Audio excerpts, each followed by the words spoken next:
So welcome everyone. I feel honoured and privileged to be here. First of all, I'd like to acknowledge and pay my respect to the Yungabear people on whose land we're working, meeting and studying today.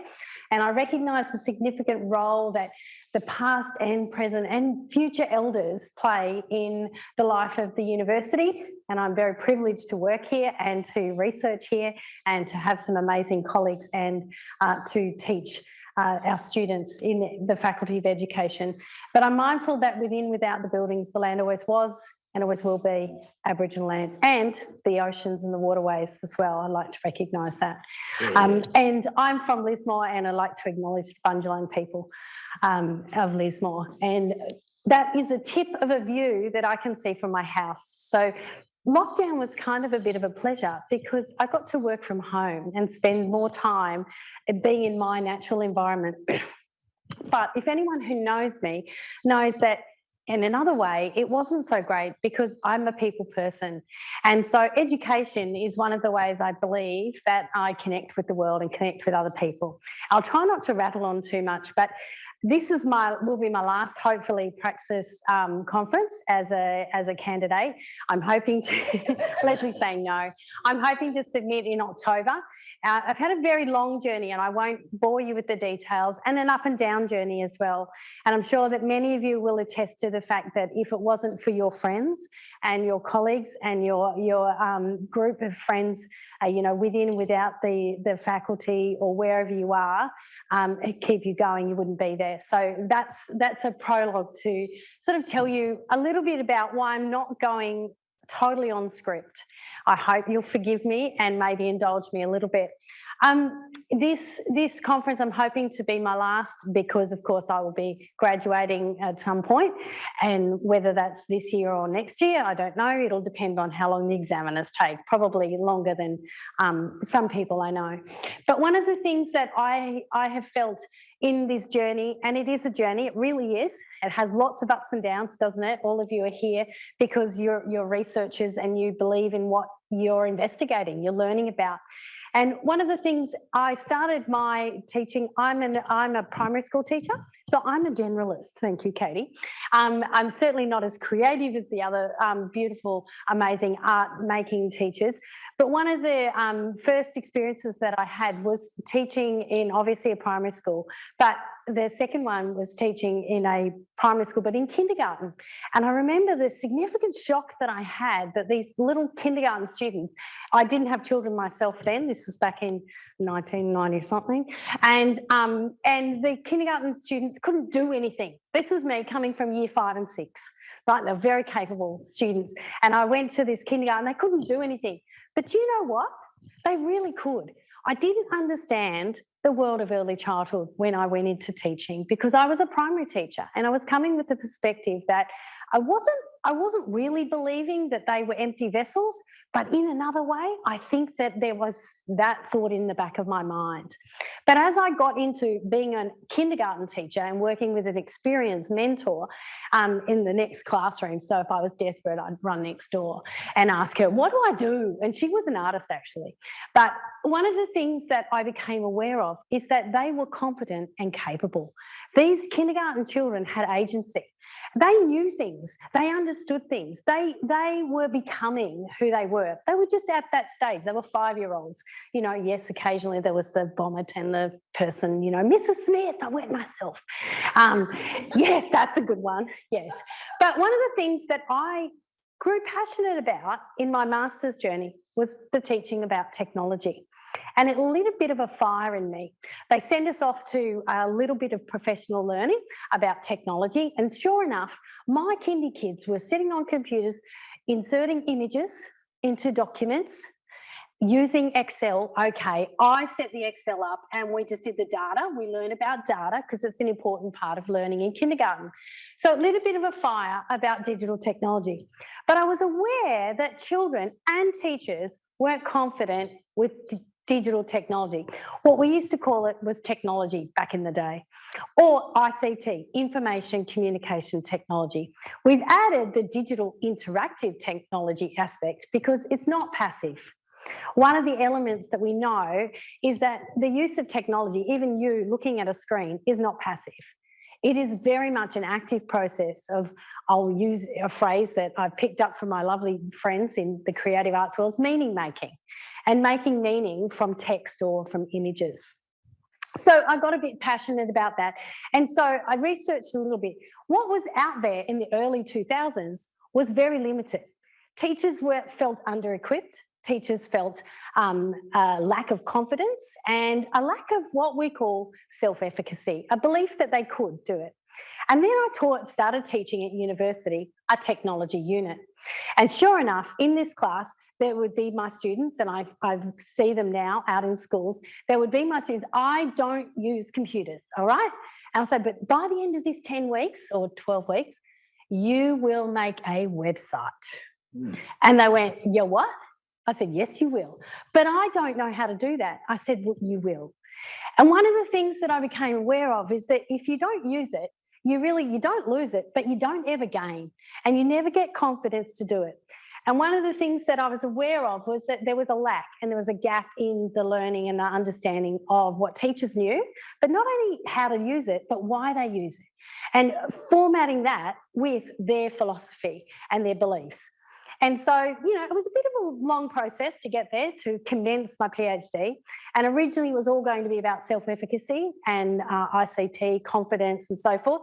But it segued a little bit and then ended up in learning about early childhood education.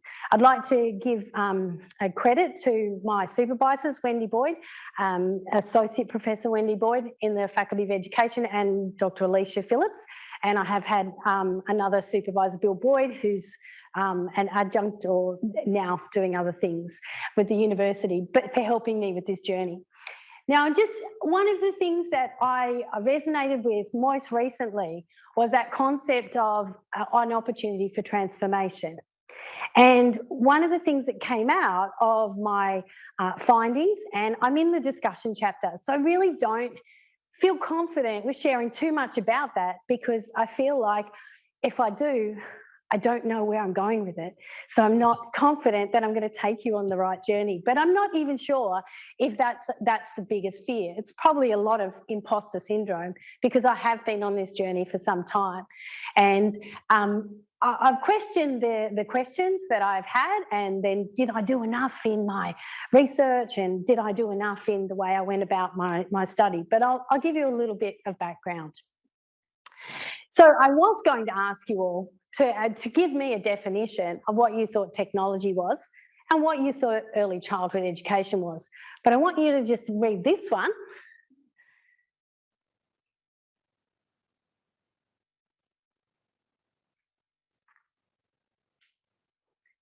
Many years ago, I'm of the era where, and a few of you are too, where we had the internet, but it wasn't really the internet, was it? No, it wasn't.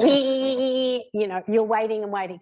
So when we talk about the digital technology world, we very much are talking about what's happening more recently. And you've got amazing computers, amazing software and hardware just sitting on your phone now. And the technology that young children use is quite phenomenal.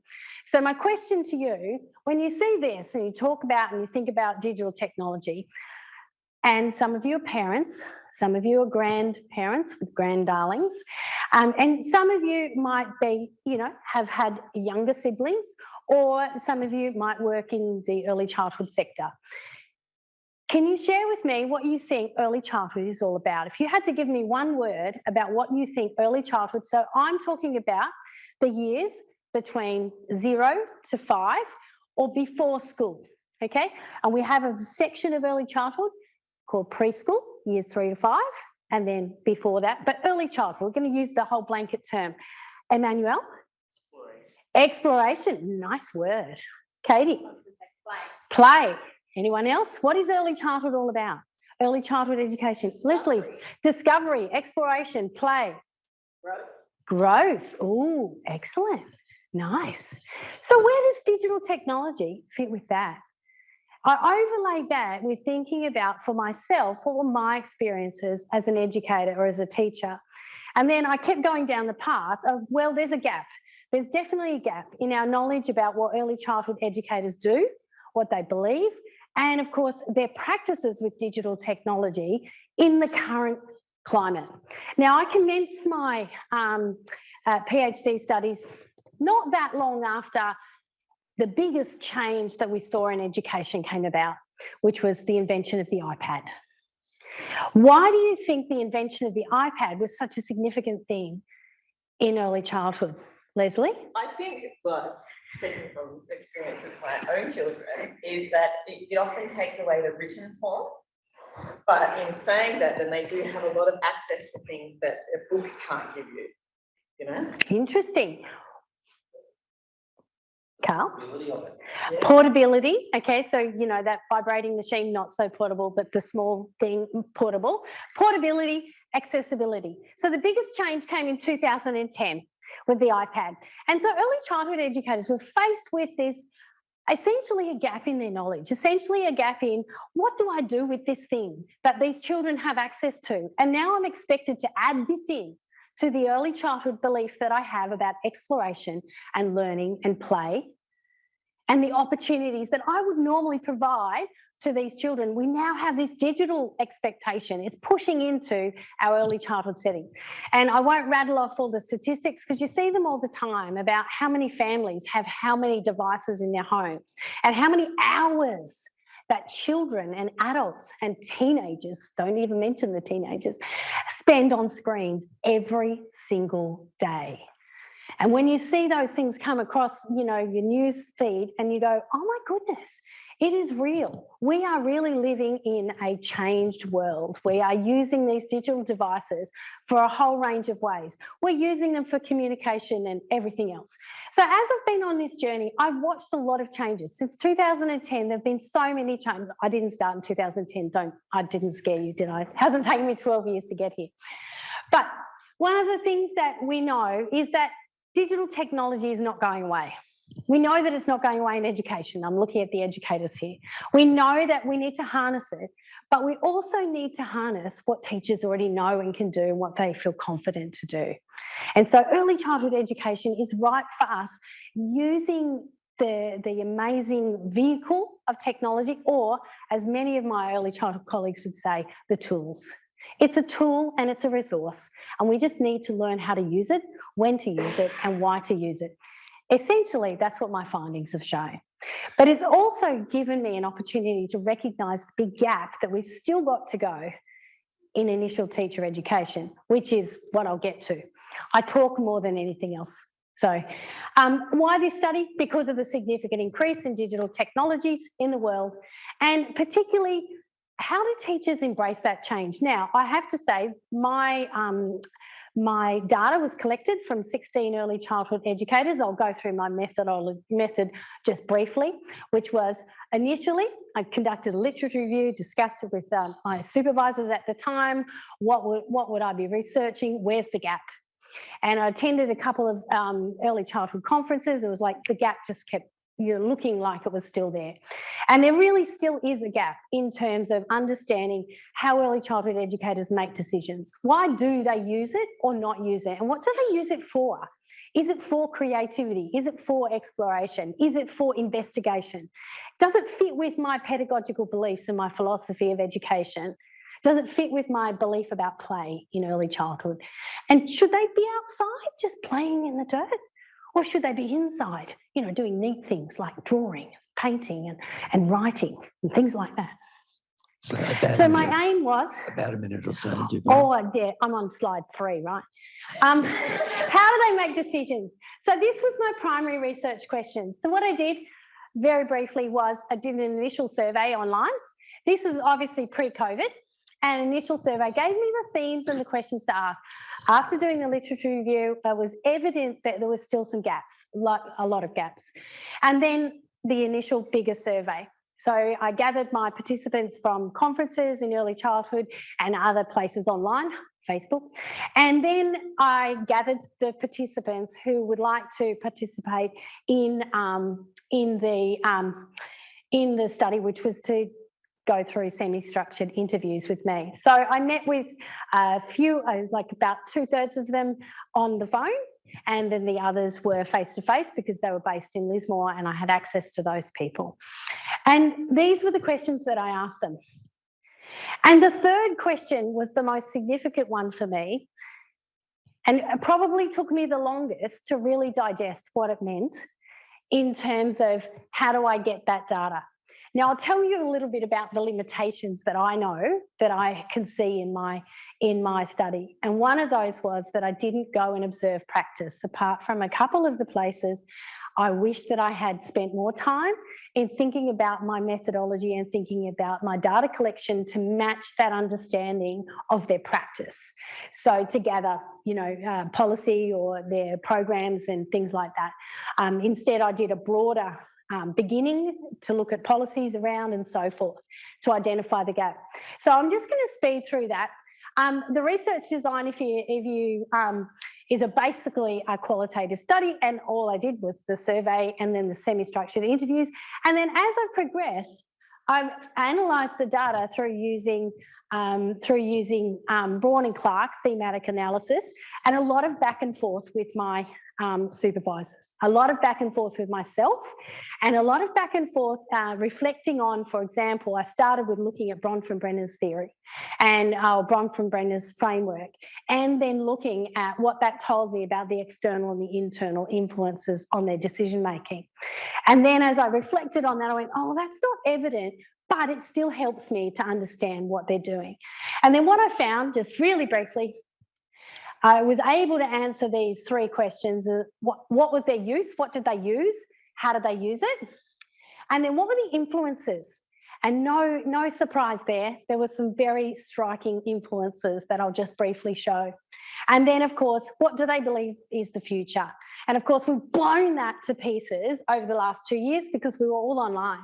And effectively, if I'd done this post-COVID, I'm pretty sure that I would have very different results, because early childhood educators, one of the things that if any of you had children in those lockdowns, they were learning from home. How innovative and creative were early childhood educators? They sent home, little packages of plasticine and things that children could do, and ideas for parents so they could go and do mathematics outside and learn about, building sandcastles and learn about, engineering and so forth. So this was, the use by educators, use with children, and you won't be surprised that the majority of use was by educators for educators' documentation and administration. There was less use for creativity, less use by children. So that's a gap, definitely, because of course there are things we need to know about why that is, but there's also things that we need to do in order to ensure that our children are competent and capable and have agency with this piece of technology, so they know how to use it, why to use it, and how to be safe using it, which is a whole other doctoral thesis, but it's an excellent study later. So that's my postdoc, exactly. So one of the things I thought was really interesting, I just want to share with you a couple of quotes from some of my participants. Their use with creativity, things they wouldn't have noticed while they were playing. We took a video, so they were doing documentation with the technology so that they could then play that back for the children, and the children, oh yes, oh look at that stick it set, look at this. And the teachers were talking about how they used it. And I would say back to the teacher, that was really creative use. That was really innovative. So I can see that there'd be so many opportunities for me to then thread that back into professional learning later. But I don't want to talk too much. So one of the significant gaps in their discussions was their own professional learning. So yes, that is definitely the work that I wish to do in the future, which is working with educators to support them to make those decisions, not to sell them technology, but to help them to know what they're doing, why they're doing it, and how that supports their own educational philosophy that matches with whatever philosophy they follow. And looking at Teresa and Steiner education and, the views on different aspects, because one of the things is that early childhood, and I won't go too far, but early childhood educators have a really important job to do.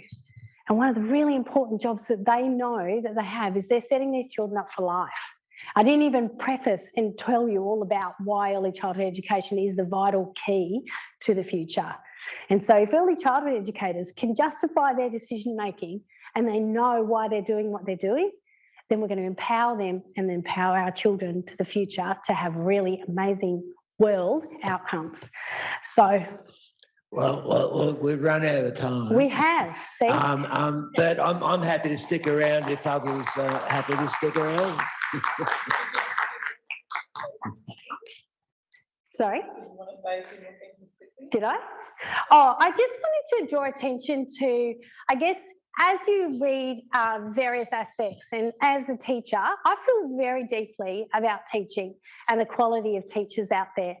But telling teachers they're doing a bad job is not going to help with the quality of teaching.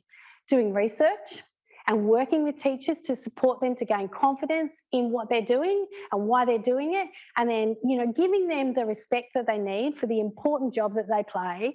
I mean, most teachers work beyond everything else. Now, this is not a spruik for an education reform, but as you see things come out there in the media, it's really important that we as researchers, whatever we do, have an understanding of what goes behind it. So when the government spruiks, you know, we want to spend more money on early childhood education, I get really excited. But I also am concerned because I hope that what they're going to spend money on is quality education, and quality including research into what works. I'm hoping that as a result of my study that I'll be able to make some inroads, particularly into the area of supporting early childhood educators and in my work with pre-service teachers to develop their understanding of how digital technology can work and support their teaching and learning to enhance the lives of the children that they teach. That's really all I want to say. Thank you. Well, thank you, Jubilee. All of us would agree that's a fantastic project for sure, and it's good to hear you're so close to completing, and good luck with that writing. Thank you. It's all there. It just needs to be tied together. And it's after 4 o'clock, so I think any Shay's got a question. Any questions? Yes. A comment. I've known you a while, since the beginning of all of this Jubilee, and I now totally get why this has been such a long journey. You have picked probably one of the biggest topics in the whole of education, what to do with technology and how to use it. And as you've been doing your study, the technology's changed and the way people have been using it changed, and the whole process is changing. How on earth are you keeping a hold of it at all? Like it's just like Well, I think that that's what happens to teachers, is that we are floating in the ocean and we get this current and then we get this wave and then we get the wind and then we get the sun and then we get the whale or we get the whatever, but we get things floating against us all the time and pushing us. And so I think that it's kind of an interesting relationship between what's happening in education and how technology is changing our world. And then what do we do to push back? And one of the things the teacher said was that, well, I really value children's well-being, their time in nature, their ability to play. And so, you know, they didn't want they were all positive about technology, but there were some teachers who said, I don't want it to replace what I believe is important, which is time in nature, play, exploration. What are the tenets of early childhood? So I'm hoping that we can retain that, but use and harness the tools that are right for us at that time. Very important. Thank you. Well, all right, Emmanuel. I suppose 2 presidents get that. You know, it's the tech guy. It's the tech guy. I was going to ask for your third research question, the gap. I think you just answered it for me. Are you further exploring the dangers around pushing a digital world over, you know, being engaged with nature and development? Because for me as a technologist, I didn't develop in certain areas early in my life, and I've tended to go towards like woodworking, metalworking, fishing, learning outside of the computer realm. So it's just interested, have you done any research or findings in that, or is it not part of it? It's not part of what I've done, but one of the things is, I won't share it with you, but that was one of the things that educators are balancing is like the you know, the fine motor skills, the gross motor skills, the play, the social socialisation, language skills, things like that. So yeah, there are definitely, I mean, there are some early signs in the research out there now, which is that it is definitely affecting our well-being, and it's definitely affecting children's physical skills and you know, less time outside. Most of us are spending a lot of time inside. So there are definitely dangers. And I think the more equipped teachers are, and now my pre-service teachers in early childhood, primary and secondary, which is who I teach, the more equipped they are to make those decisions, I think the better decisions they'll make based on, you know, that research that tells them, well, it's not about how much time, it's the quality of time that you spend and what you do with it. So is it passive or is it active? Are they creating? Are they designing?